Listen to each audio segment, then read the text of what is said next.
Kali ini kita akan membahas tentang agorafobia, salah satu gangguan kecemasan yang ditandai dengan rasa takut atau cemas yang intens dan berkelanjutan terhadap berbagai situasi. Individu yang didiagnosis mengalami agorafobia biasanya mengalami ketakutan yang berlebihan, tidak rasional, dan berkelanjutan terhadap dua atau lebih situasi. Situasi yang ditakuti hampir selalu menimbulkan kecemasan atau serangan panik. Kecemasan ini berlangsung selama 6 bulan atau lebih sehingga membatasi aktivitas sehari-hari, pekerjaan, atau hubungan sosial. Penderita agorafobia seringkali dihantui oleh ketakutan yang intens terhadap berbagai situasi. Mereka mungkin merasa sangat cemas saat berada di tempat-tempat umum yang ramai, seperti di pusat perbelanjaan atau transportasi umum, di mana banyak orang berlalu lalang dan suasana terasa sesak. Ruang terbuka seperti tempat parkir atau jembatan juga dapat memicu kecemasan yang luar biasa karena perasaan tidak memiliki perlindungan atau kontrol. Ruang tertutup seperti lift atau bioskop di mana sulit untuk melarikan diri kalau terjadi sesuatu yang tidak diinginkan juga menjadi sumber ketakutan. Antrian yang panjang atau situasi di mana mereka merasa terjebak dapat memicu serangan panik. Bahkan berada jauh dari rumah sendirian pun bisa menjadi sumber kecemasan yang signifikan karena mereka khawatir tidak akan ada yang bisa membantu jika terjadi masalah. Individu dengan agorafobia mengalami ketakutan bahwa mereka tidak dapat melarikan diri atau mendapatkan bantuan jika mengalami serangan panik, atau ketika tidak dapat mengendalikan diri bahkan mengalami gejala-gejala yang memalukan di tempat-tempat tertentu tersebut. Mereka akan secara aktif menghindari situasi yang memicu kecemasan atau mentoleransinya dengan kecemasan yang intens. Kalaupun terpaksa pergi, mereka membutuhkan pendamping, yaitu orang yang bisa mereka percayai. Jika diperhatikan, agorafobia agak mirip dengan social anxiety disorder yang kita bahas minggu lalu. Perbedaan utama antara kedua gangguan ini terletak pada objek ketakutannya. Agorafobia lebih terkait dengan lingkungan fisik, sementara social anxiety disorder lebih berpusat pada interaksi sosial dan penilaian orang lain. Sebagai contoh, seseorang dengan agorafobia mungkin takut pergi ke pusat perbelanjaan karena khawatir akan mengalami serangan panik di tempat yang ramai. Sementara itu, seseorang dengan social anxiety disorder mungkin menghindari pesta ulang tahun karena takut akan merasa canggung atau tidak tahu harus berbicara apa dengan orang lain. Meskipun berbeda, kedua gangguan ini dapat saling tumpang tindih. Seseorang dengan agorafobia mungkin juga mengalami social anxiety disorder dan sebaliknya. Namun, memahami perbedaan di antara keduanya sangat penting untuk mendapatkan diagnosis dan perawatan yang tepat. Penyebab pasti agorafobia hingga kini masih menjadi misteri yang terus diteliti para ahli. Namun, sejumlah faktor telah diidentifikasi sebagai potensi pemicu gangguan kecemasan ini. Aspek genetik memainkan peran penting di mana individu dengan riwayat keluarga yang mengalami gangguan kecemasan cenderung lebih rentan.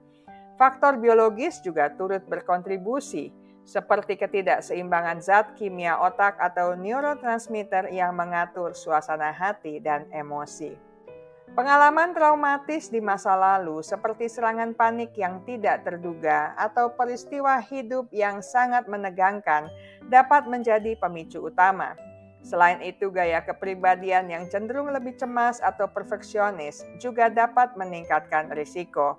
Lingkungan di sekitar individu juga turut mempengaruhi, di mana kurangnya dukungan sosial atau paparan stres kronis dapat memperburuk gejala agorafobia. Prevalensi agorafobia bervariasi antar negara dan budaya.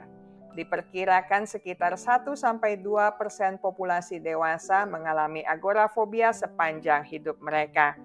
Data prevalensi di Indonesia masih terbatas, namun diperkirakan tidak jauh berbeda dengan negara lain. Secara umum, perempuan lebih sering dilaporkan mengalami agorafobia dibandingkan laki-laki. Dari segi usia, agorafobia biasanya mulai muncul pada masa dewasa muda, meskipun onset pada usia remaja atau dewasa akhir juga mungkin terjadi.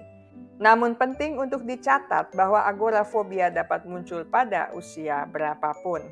Agorafobia tidak hanya membatasi fisik, namun juga mengurung penderita dalam lingkaran kekhawatiran yang mendalam, sehingga secara signifikan mempengaruhi kualitas hidup mereka dan orang-orang terdekat.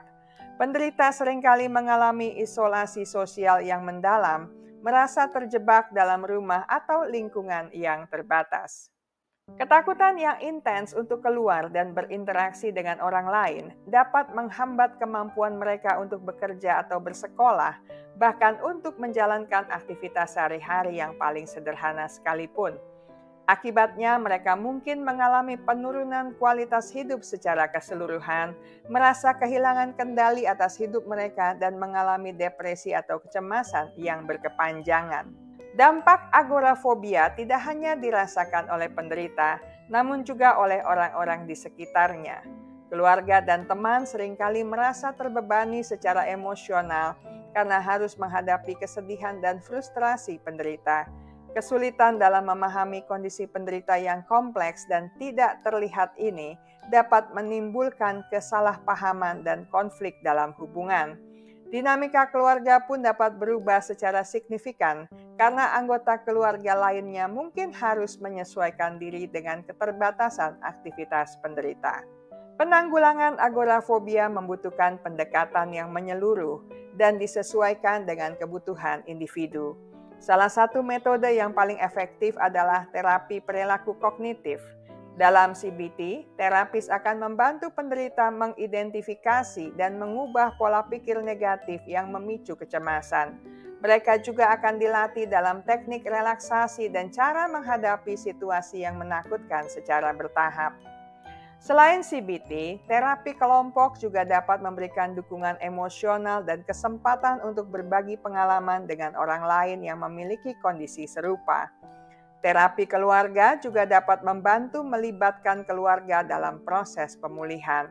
Sementara terapi penerimaan dan komitmen dapat membantu penderita belajar menerima perasaan cemas tanpa berusaha menghindarinya.